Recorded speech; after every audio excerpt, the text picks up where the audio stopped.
கிறிஸ்துவுக்குள் அருமையான தேவனுடைய பிள்ளைகளே, ஆண்டவராகிய இயேசு கிறிஸ்துவின் இனிய நாமத்தினாலே நான் உங்களை வாழ்த்தி வரவேற்கிறேன். இந்த நாளிலும் ஆண்டவரை நாம் எப்படி ஆராதிக்க வேண்டும் என்பதை குறித்து ஒரு சில காரியங்களை உங்களோடு கூட நான் பகிர்ந்து கொள்ள விரும்புகின்றேன். ஆராதனை என்று சொன்ன உடனே நமக்கு ஆலயத்திலே சென்று ஆராதிக்கின்ற நிகழ்ச்சிகள் தான் நினைவுக்கு வரும். இந்த கொரோனா காலத்திலும் நாம் ஆலயத்திற்கு சென்று ஆண்டவரை வழிபட முடியாத ஒரு நிலை இருக்கிறது. இருப்பினும் ஆண்டவரை நாம் எப்படி ஆராதிக்க வேண்டும் என்பதை குறித்து உங்களோடு கூட நான் பகிர்ந்து கொள்ள விரும்புகிறேன். ஆராதனை என்றால் என்ன என்று நாம் வேதத்தின் அடிப்படையிலே பார்ப்போம் என்று சொன்னால், மத்தேயு 4ஆம் அதிகாரத்திலே ஆண்டவராகிய இயேசு கிறிஸ்து சாத்தானாலே சோதிக்கப்பட்ட பின்பு அல்லது அவரை சோதனைக்கு உட்படுத்திய பொழுது ஆண்டவர் அவனுக்கு சொன்ன ஒரு காரியம் என்னவென்று சொன்னால், உன் தேவனாகிய கர்த்தரை பணிந்து கொண்டு ஆராதனை செய்வாயாக என்று சொல்கின்றார். இந்த மார்க் 4ஆம் அதிகாரம், மத்தேயு 4ஆம் அதிகாரம் 10ஆம் வசனம் நமக்கு சுட்டிக்காட்டுகின்ற மிக முக்கியமான ஒரு விஷயம் என்னவென்று சொன்னால், யாரை நாம் வணங்க வேண்டும் என்பதை உபாகமத்தினுடைய புஸ்தகத்திலிருந்து எடுத்து இயேசு நமக்கு விளக்கி காட்டுகின்ற ஒரு நிகழ்வை நாம் காண முடிகிறது. முதலாக ஆண்டவரை வழிபட்டான் என்று நாம் பார்ப்போம் என்று சொன்னால், நோவா ஆண்டவரை முதல் முறையாக பேழையிலிருந்து வெளியே வந்தவுடனே அவனுடைய குடும்பமாக இணைந்து பலி செலுத்தி ஆண்டவரை வழிபட்டார் என்ற செய்தி நமக்கு சொல்லப்படுகிறது. இந்த ஆராதனை என்பது எதற்காக என்று சொன்னால், நம்மை படைத்து நம்மை மீட்டு நம்மை காத்து வழிநடத்துகின்ற அந்த ஆண்டவருக்கு நன்றிகளை செலுத்துகின்ற ஒரு நிகழ்வாகும். இதைதான் நோவா பேழையிலிருந்து காப்பாற்றப்பட்டு வெளியே வந்தவுடனே செய்கின்றார். ஆராதனை என்ற இந்த விஷயம் அல்லது ஆராதனை என்று நாம் சொல்லுகின்ற இந்த வார்த்தை வேதத்திலே ஆதியாகமத்தினுடைய புஸ்தகம் 22ஆம் அதிகாரம் 5ஆம் வசனத்திலே சொல்லப்பட்டிருக்கிறது. ஆபிரகாம் தன்னுடைய குமாரனாகிய ஈசாக்கை பலியிட கொண்டு செல்லும் பொழுது அவன் தன்னுடைய வேலைக்காரர்களிடத்திலே விதமாக சொல்கிறான், நானும் பிள்ளை ஆண்டானும் போய் ஆண்டவரை தொழுது கொண்டு வருவோம் என்று சொல்கின்றார். ஆக இந்த தொழுகை அல்லது ஆராதனை என்ற செய்தி இந்த பகுதியில் தான் நமக்கு கிடைக்கின்றது. அதற்காக நாம் ஆண்டவருக்கு நன்றி செலுத்த வேண்டும். ஆராதனை நாம் எப்படி செய்ய வேண்டும் என்பதை பழைய ஏற்பாடு நமக்கு அநேக காரியங்களை சொல்கிறது.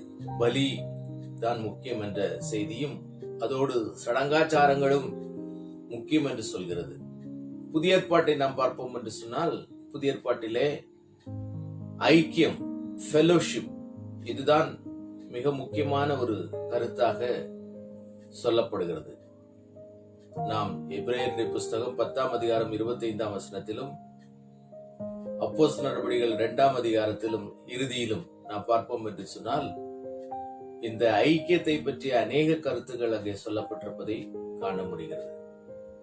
ஆக ஆராதனை என்பது பழைய ஏற்பாட்டு காலத்திலே பலியாகவும், புதிய ஏற்பாட்டு காலத்திலே ஐக்கியமாக கூடி ஜெபித்து அப்பம் விட்டு பகிர்ந்தளித்து எல்லோரும் ஆண்டவரை துதிக்கின்ற ஒரு நிகழ்வுதான் ஆராதனை என்ற செய்தியை நாம் பார்க்க முடிகிறது. ஆக வேதம் நமக்கு இப்படி கற்றுக் கொடுத்துக் கொண்டிருக்கும் பொழுது, இன்றைய நாளிலே ஆராதனை எப்படி இருக்கிறது என்று பார்ப்போம் என்று சொன்னால், நான் அதை இரண்டாக பிரித்திருக்கிறேன். ஒன்று ட்ரெடிஷனல் வர்ஷிப், மற்றொன்று மாடர்ன் வர்ஷிப். ட்ரெடிஷனல் வர்ஷிப் அல்லது பாரம்பரியமான வழிபாடு என்று சொல்லி பார்ப்போம் என்று சொன்னால், ஒரு பெரிய ஆலயத்திலே போய் உட்கார்ந்து ஆராதனையிலே நிர்விசாரமாக சில நேரங்களிலே தூங்கி வழிந்து பக்கத்தில் இருப்பவரோடு கூட பேசிக்கொண்டு தன்னுடைய மொபைலை நோண்டிக்கொண்டு இன்னும் பல்வேறு விதமான ஒரு திருப்தி இல்லாத நிலையிலே ஆராதிக்கின்ற ஒரு நிலை. ஏதோ பெற்றோர்கள் இதை நமக்கு கற்றுக் கொடுத்திருக்கிறார்கள், ஆகவே நாம் இதை கடைபிடிக்க வேண்டும், கிறிஸ்தவன் ஆகவே நான் கடைபிடிக்க வேண்டும் என்ற ஒரு நிலை. இதே போல நாம் இரண்டாவதாக உள்ள ஒரு விஷயத்தை பார்ப்போம் என்று சொன்னால், மாடர்ன் வர்ஷிப் அல்லது இன்றைய நவநாகரிகமான ஆராதனை என்று கூட எடுத்துக்கொள்ளலாம். இந்த ஆராதனையிலே கவர்ச்சி தான் முக்கியமான ஒன்றாக இருக்கிறது, அட்ராக்ஷன். சில போதகர்கள் விதமாக சொல்கிறார்கள், வாலிபர்கள் தவறி போய்விடக்கூடாது, ஆகவே அவர்களை ஆலயத்திற்கு கொண்டு வருவதற்காக நாங்கள் அவர்களை ஈர்ப்பதற்காக இப்படிப்பட்ட ஆராதனைகளை செய்கின்றோம், பிற திருச்சபை மக்களை ஈர்ப்பதற்காகவும் இப்படி நாங்கள் செய்கிறோம் என்று சொல்லி பல்வேறு விதத்திலே ஒரு கொயரை ஏற்படுத்தி அந்த கொயரை நடத்துகின்ற அருமையான லீடரை ஏற்படுத்தி அதன் பின்பு பெரிய சத்தங்களும் பயங்கரமான இன்ஸ்ட்ருமெண்ட்களும் இப்படி பல்வேறு விதமான நவீன காலத்து பொருட்களை பயன்படுத்தி கடவுள் பக்கம் இழுக்கிறோம் என்ற நிலையிலே அட்ராக்ட் அல்லது தங்கள் திருச்சபைக்கென்று ஆள் சேர்க்கும் நிலைமையிலே ஈர்ப்பு ஏற்படுத்துகின்ற விதத்திலே இந்த ஆராதனைகள் இருக்கின்றன. முதல் ஆராதனை பாரம்பரியம் மிக்க ஆராதனையாகவும், இரண்டாவது நான் சொன்ன ஆராதனை மாடர்ன் அல்லது நவீன யுக மக்களை கவர்ச்சி செய்வதற்காக கவர்ச்சிகரமான ஆராதனைகளும் இருப்பதாக நான் பார்க்கின்றோம். இந்த ஆராதனையை பற்றி இயேசு நமக்கு என்ன கற்றுக் கொடுக்கிறார் என்று நாம் பார்ப்போம் என்று சொன்னால், இதுல மிக முக்கியமான ஒரு செய்தி ஆண்டவர் யோவான் 4ஆம் அதிகாரத்திலே அந்த சமாரியா பெண்ணோடு கூட உரையாடும் பொழுது சொல்கின்ற நிகழ்ச்சிகளை நாம் பார்க்க முடிகிறது. யோவான் 4ஆம் அதிகாரம் 20ஆம் வசனம் முதல் 24ஆம் வசனம் வரை உள்ள பகுதியிலே இயேசு விதமாக சொல்கின்றார். இயேசு அந்த சமாரிய பெண்ணோடு கூட பேசிக் கொண்டிருக்கும் பொழுது வழிபாட்டை குறித்த அல்லது ஆராதனை குறித்த ஒரு உரையாடல் வருகிறது. அந்த உரையாடலிலே இயேசுவும் அந்த பெண்ணும் விதமாக பேசிக் கொள்கிறார்கள். நாங்கள் அல்லது எங்களுடைய மூதாதையர்கள், பெற்றோர்கள் இந்த மலையின் மேல் ஆராதிக்கின்றோம், நீங்களோ எருசலேமிலே தேவாலயத்திலே ஆராதிக்கிறீர்கள் என்ற ஒரு கருத்தை சமாரிய பெண் எடுத்துரைக்கிறார். அப்பொழுது இயேசு, இந்த மலை, இந்த எருசலேம் தேவாலயம் இது அல்ல, இது மட்டுமில்லாமல் ஆண்டவரை எங்கும் தொழுது கொள்ளும் காலம் வந்திருக்கிறது என்று ஆண்டவர் எடுத்துரைக்கின்றார். ஆக சர்ச் அல்லது மலை அல்லது குறிப்பிட்ட இடம், இந்த இடத்தில் தான் கடவுள் இருக்கிறார் என்று அல்ல, கடவுளை எங்கும் எந்நேரமும் ஆராதிக்கலாம் என்ற ஒரு செய்தி ஆண்டவர் சொல்லுகின்றார். ஏனென்றால் தேவன் ஆவியாக இருக்கிறார், அவரை நாம் எப்படி ஆராதிக்க வேண்டும் என்று சொல்லும் பொழுது சொல்கின்றார், எங்கும் நாம் அவரை ஆராதிக்கலாம் என்ற செய்தியை சொல்லுகின்றார். இரண்டாவதாக இயேசு கிறிஸ்து சொல்கின்ற ஒரு உண்மை என்னவென்று சொன்னால், நம்முடைய ஆண்டவர் ஆவியாய் இருக்கிறார், அந்த ஆவியான ஆண்டவரை நாம் ஆவியோடும் உண்மையோடும் தொழுது கொள்ள வேண்டும் என்று சொல்கின்றார். உண்மையான ஒரு ஆராதனை என்றால் அது ஆவியோடும் இருக்க வேண்டும், உண்மையோடு இருக்க வேண்டும். அதில் எந்த விதமான பொய் அல்லது அட்ராக்ஷன், ஈர்ப்புத்தன்மை எதுவுமே அதில் இருக்கக்கூடாது. அது உண்மையான ஒன்றாக, நேச்சுரலாக இருக்க வேண்டும் என்ற ஒரு உண்மையை இயேசு சொல்கின்றார். இந்த கருத்துக்கு அல்லது இந்த எண்ணத்திற்கு வலு சேர்க்கும்படியாக மார்க் 12ஆம் அதிகாரம் 30ஆம் வசனத்திலே விதமாக ஆண்டவர் சொல்லுகின்றார். 2 கட்டளைகளை கொடுக்கின்றார், கற்பனைகளை கொடுக்கின்றார். அதிலே முதலாவது கற்பனை என்ன என்று சொல்லும் பொழுது, உன் முழு இருதயத்தோடும், உன் முழு ஆத்துமாவோடும், உன் முழு மனதோடும், உன் முழு பலத்தோடும் அன்பு கூர்வாயாக என்று ஆண்டவர் சொல்லுகின்றார். இது முழு மனிதமும் அதிலே அடங்கி விடுகிறது. இருதயம் வந்து விடுகிறது, ஆத்மா வந்து விடுகிறது, மனம் வந்து விடுகிறது, பலம் அல்லது சரீரம் வந்து விடுகிறது. ஆக முழு மனிதமும் கடவுளை ஆராதிக்க வேண்டும் என்ற செய்தியை நமக்கு ஆண்டவர் எடுத்துரைக்கின்றார். அதைதான் நாம் ரோமர் 12ஆம் அதிகாரத்திலே 1ஆம் வசனத்திலே வாசிக்கின்றோம். நம்முடைய சரீரத்தை ஜீவ பலியாக ஒப்பு கொடுக்க வேண்டும், அதுவே புத்தியுள்ள ஆராதனை என்று பவுலடிகளார் எடுத்துரைக்கின்றார்.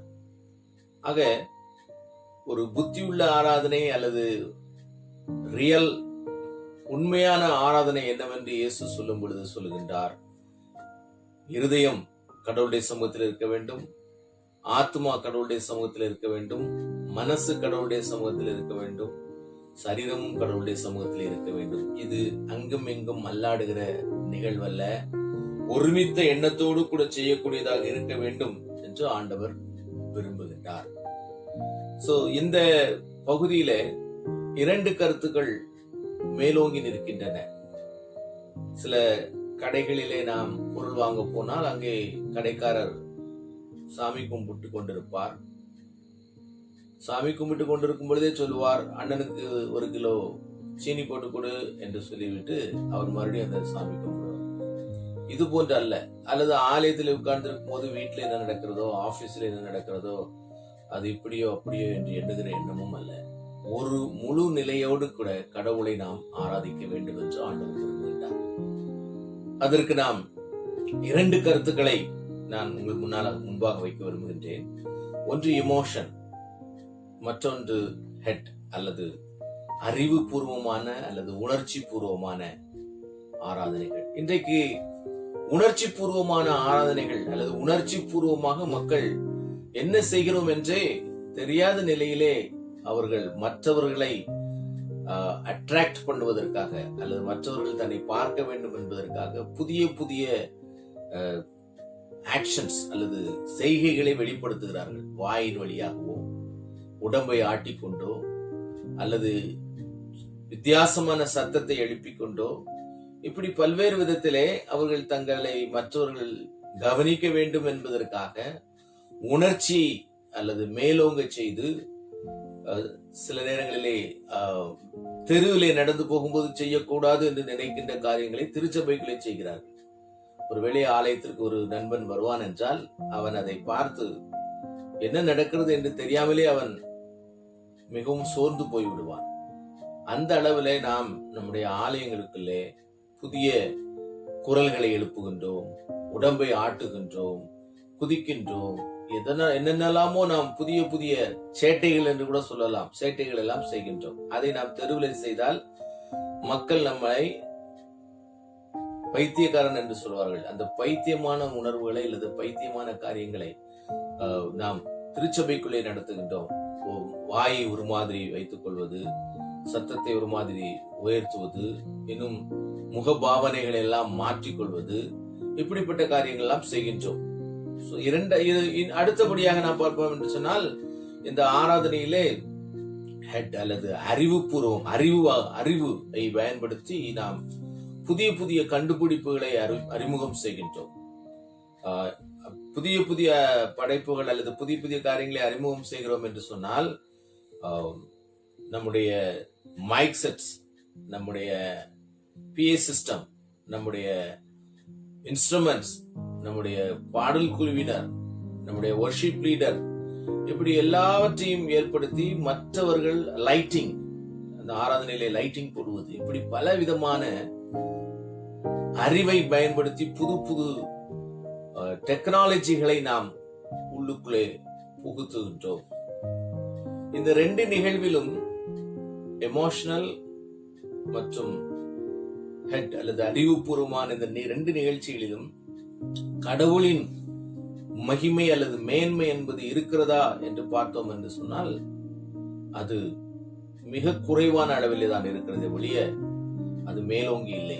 மகிமைப்படக்கூடியவர் கடவுள் மட்டுமே என்பதை நாம் மறந்து போகக்கூடாது. இந்த அறிவுபூர்வமான அல்லது உணர்ச்சி பூர்வமான இந்த 2 கருத்துக்களிலும் நம்மை நாம் சோதித்து பார்க்க கடமைப்பட்டவர்களாக இருக்கின்றோம். மூன்றாவதாக இயேசு கிறிஸ்து சொல்கின்ற மிக முக்கியமான ஒரு விஷயம் என்னவென்று சொன்னால், கீழ்ப்படிதல். இந்த உண்மை என்று சொல்வதிலே 2 விஷயமும், இந்த உண்மை என்று சொல்வதிலே இந்த 3 விஷயங்களும் அடங்கும். ஒன்று இமோஷனல், மற்றொன்று அறிவு சார்ந்து, அதுக்கு அடுத்தபடியாக கீழ்ப்படிதல். இது கீழ்ப்படிதல் என்பது மிக முக்கியமான ஒன்று. இதுதான் ஆராதனைக்கு மிக அவசியமான ஒன்று. மத்தேயு 4ஆம் அதிகாரம் 3ஆம் வசனத்திலிருந்து 10ஆம் வசனம் வரை நாம் வாசித்து பார்ப்போம் என்று சொன்னால், அங்கே ஆண்டவரை சோதிக்கும்படியாக சாத்தான் வருகின்றான். சாத்தான் ஆண்டவரிடத்திலே 3 கேள்விகளை வைக்கின்றான். இந்த கல்லை நீ அப்பமாக்கு என்கின்றான். நீ இங்கிருந்து கீழே குதி, தேவதூதர்கள் உன்னை காப்பாற்றுவார்கள் என்கின்றான். நீ என்னை பணிந்து கொள், நான் இந்த உலகம் முழுவதையும் உனக்கு தருவேன் என்று அவனுக்கு அவன் சாத்தான் ஆண்டவருக்கு இயேசு கிறிஸ்துவுக்கு ஆசைகளை ஊட்டுகின்றான். ஆனால் எல்லாவற்றுக்கும் ஆண்டவராகிய இயேசு கிறிஸ்து நோ என்றுதான் சொன்னார். இல்லை, முடியாது, நடக்காது என்ற பதிலே தான் ஆண்டவர் ஆகிய இயேசு கிறிஸ்து கொடுத்தார். அப்படி அந்த பதிலை அவர் கொடுக்கக்கூடிய நோக்கம் என்னவென்று சொன்னால், இறுதியாக அவர் சொல்லும்படி சொல்கிறார், உன் தேவனாகிய கர்த்தர் ஒருவரையே தொழுது கொள்ள வேண்டும் அல்லது ஆராதிக்க வேண்டும் என்று உபாகம புத்தகத்திலிருந்து 6ஆம் அதிகாரத்திலிருந்து அவர் எடுத்தாடுகின்றார். ஆக இந்த கீழ்ப்படிதல் என்பது கடவுளுக்கு மட்டும்தான் கீழ்ப்படிய வேண்டும், வேறு யாருக்கும் கீழ்ப்படிய வேண்டிய அவசியம் இல்லை என்ற கருத்தை இயேசு கிறிஸ்து வெளிப்படுத்துகின்றார். ஆக ஆராதனையிலே மைண்ட் அல்லது நாலேஜ், அது மட்டுமல்லாமல் இந்த உணர்ச்சி பூர்வமான எமோஷனல், இது இரண்டும் முக்கியம் அல்ல. மாறாக கீழ்ப்படிதல் என்பதே மிக முக்கியமான ஒன்றாக இருக்கிறது. அது இயேசு தன்னுடைய வாழ்க்கையின் மூலமாக இதை எடுத்து காட்டினார்.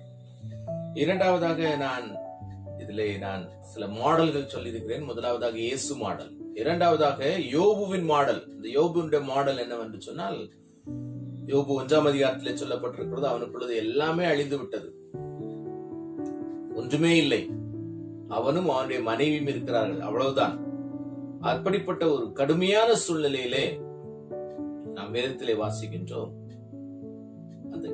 அதை கேள்விப்பட்டவுடனே யோபு முகம் குப்புற விழுந்து அல்லது தலை தாழ்த்தி பணிந்து கொண்டான் என்ற செய்தி சொல்லப்பட்டிருக்கிறது. அவன் எப்படி தன்னுடைய வழிபாட்டை நடத்தினான் என்று பார்த்தோம் என்று சொன்னால், 1ஆம் அதிகாரம் 21ஆம் வசனத்திலே சொல்லப்பட்டிருக்கிறது. அவன் என்ன சொல்கிறான் என்று சொன்னால், எந்த இழப்பிலும் நாம் கடவுளுக்கு நன்றி செலுத்த கடமைப்பட்டவர்களாக இருக்கிறோம். ஏனென்றால் நாம் இந்த உலகத்திற்கு வரும்போது எதையுமே கொண்டு வந்ததில்லை. கர்த்தர் கொடுத்தார், கர்த்தர் எடுத்தார். கர்த்தருடைய நாமத்திற்கே ஸ்தோத்திரம். இந்த உலகத்தில் இருக்கிற எதுவுமே நமக்கு சொந்தமானது அல்ல.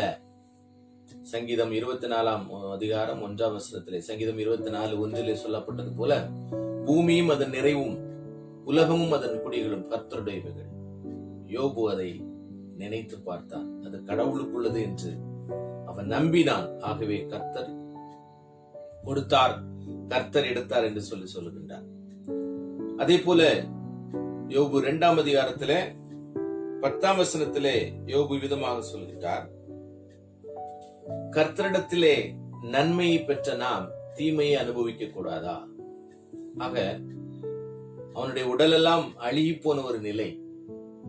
அவனுடைய மனைவி அவனுடைய நிலைமையை பார்த்து, நீ அந்த கடவுளை தூஷித்து அல்லது கடவுளை நிந்தித்து உன்னுடைய உயிரை விட்டு விடு, நீ செத்து விடு என்று சொல்கின்றாள்.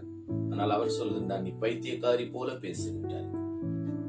கடவுளிடத்திலிருந்து நன்மையை பெற்ற நாம் தீமையை அனுபவிக்க கூடாதா என்று சொல்லுகின்றார். ஆக இந்த ஆராதனையிலே எல்லாமே இறைவனுக்குள்ளது. இறைவன் நன்மையை தருவது மட்டும் அவருடைய வேலை அல்ல, தீமையை கொடுக்கும் பொழுதும் அதையும் சந்தோஷமாக ஏற்றுக்கொள்ள வேண்டும் என்ற ஒரு செய்தியை யோபு சொல்கின்றார்.